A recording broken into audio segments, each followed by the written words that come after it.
चला एक दोन म्हणूयात का? म्हणा एक दोन तीन चार पाच सहा सात आठ नऊ एकावर शून्य 10. आता इकडे पहा एकावर 1 11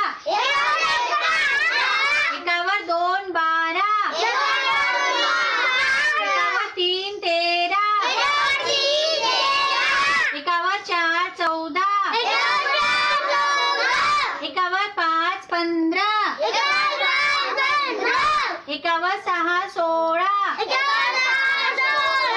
एकावर 7 17 एकावर 8 18 एकावर 9 19 दोनावर 0 20. वा वा छान क्लास.